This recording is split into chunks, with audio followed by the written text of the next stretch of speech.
remember his great sense of humor.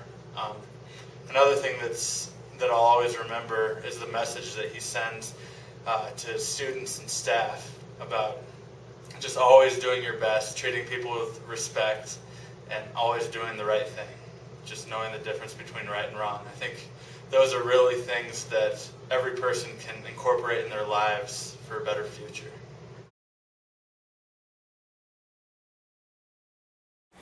Pretty easy. For the last 22 years, they know right from wrong and do what's right. Always do your best and treat people with respect. A long time ago, I was coaching wrestling at Douglas County High School, and we had a great wrestling team, and we were searching for our soul and what would get us to the next level. And I was doing a lot of reading on fellow coaches and famous coaches, and one was Lou Holtz, and 2-3 different books he put together. He had a theme, and I took those 3 things from his themes of, you know, the working hard and doing what's right and treating people with respect and always doing your best and all those type of things. And I came up with those 3, and I've been saying them and following them and trying to do them each and every day for the last 22 years in every place I've been, whether it be a wrestling program, whether it be a high school, whatever. So that's what I stand for. Was in Glenwood Springs, and we're at Arby's, and 3 kids came in to Arby's, and they were sitting over there eating their lunch, and I don't want to stereotype anybody, but they were the skaters, and it just didn't know if they were going to make good choices. Well, then Karen and I are sitting there, and a Vietnam veteran comes in, and I know that because he has that jacket, missing in action, please don't forget the Vietnams that did not come home. And he's standing up there and he's getting ready to order, and then these 3 kids get up to leave. And they're a little bit loud, and all of a sudden they get up and they walk across the store, or walk across Arby's, and I'm getting ready to go tell them to mind their manners, and Karen's like, Mark, you know, it's not your school, not your town, all that kind of stuff. And they walk out, and all 3 walk out, and they're fine, and all of a sudden one of them walked back in. And the one that walked back in walked up to the gentleman with the jacket. And the gentleman, and he says, and he tapped him on the shoulder, and he goes, "Excuse me, did you serve in Vietnam?" And the gentleman turned and said, "Well, yes, I did." And this young man, and a kid that most people would stereotype to be not a good citizen, turned and put out his hand, and he said, "I just want to thank you." And the man shook, the whole Arby's just stopped almost, and the man put his hand out, and they shook, and they actually hugged. And then the boy left, and the man starts crying. And it was, oh, my wife is crying, I'm tearing up. It was just amazing about what a kid can do to change a person's life, because that guy was now walking 10 feet tall, and it was just amazing. And so I came back, and I actually again told that story to some students, and I was just so amazed. And one of the students I told that story to, within about 6 months, was working down here at the diner, and as she was working down here at the diner, a veteran came in, had a veteran cap in, stuff like that. She waited on him. Her name was Genesee Kaufman. Waited on him, did all those type of things, and she thought about that story. And so sure enough, the gentleman stands up. She walks over to him. She goes, "Sir, there's just something I have to ask you, and that is, did you serve in the war, or did you serve for the United States?" And he said, "Yes, I did." And she says, "I just would like to thank you for doing that, to provide for what we have now." And again, the guy starts crying. They gave a hug. It was just amazing. And so I think of that story of how it's now being retold, just for some kids in an Arby's restaurant doing the right thing. My favorite memory of Mr. Strakbein would probably be before I even met him.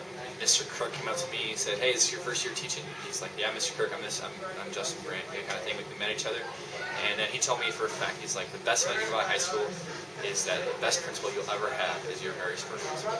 And I think he was totally right on that. It was cool the very first time I met him. We got in a big circle and introduced each other, and we were sharing stories and good memories we had from every person in the whole school.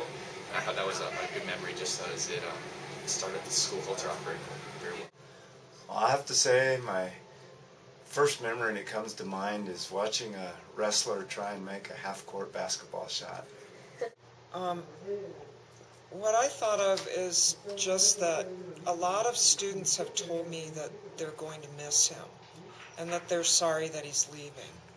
And I think that's pretty unusual because not too often do you hear from students that they'll miss their principal. When I first started teaching here, I had a different principal who was a great guy, but when Mr. Strakbein took over, it just brought a level of excitement and energy throughout the school. He's really brought that, and the kids recognize it, teachers recognize it, and it's fun to be around. I think probably my most fondness is I took some kids to a wrestling camp up in Almont, Gunnison, and Mr. Strakbein was there with his Douglas County kids, and I just noticed that he had about 30 wrestlers there, and they just really flocked to him. They couldn't wait to see him every day.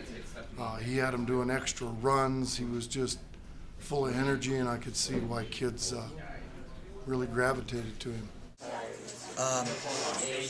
Well, we'll miss him, and I'm thankful that I got to work with him.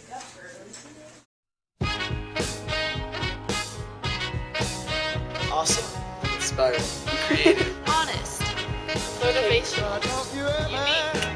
Mr. Strakbein is crazy, trustworthy, a blast, delightfully informative, dashing, role model, dedicated, passionate, short, the best principal ever, expressive, storyteller.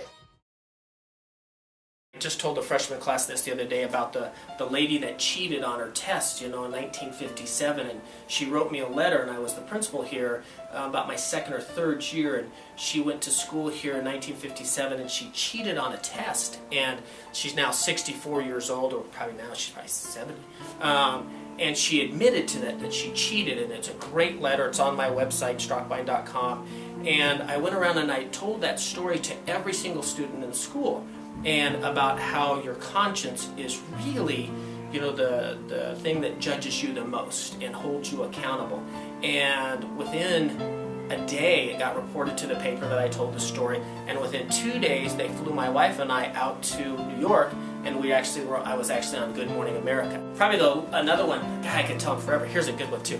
This one's about Cesar Castillo, really great soccer player that we had, basketball player we had here at Eagle Valley High School a couple years back.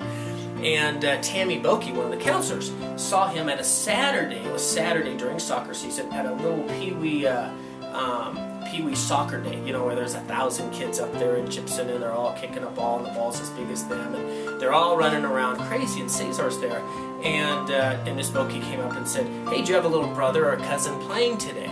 And Cesar goes, no, I actually don't. And he said, "See that little boy over there?" And sure enough, this little boy comes running up to him, and he goes, and she goes, "Yeah." And she goes, "Who is he?" And he goes, "I don't know. But last night, he came to our Eagle Valley High School soccer game, and he said, I come and watch you play soccer. Would you come tomorrow and watch me?" And Cesar did. And so again, just great messages of doing things and being a part of something bigger than yourself and helping change someone's life that you don't even know. So that's another one.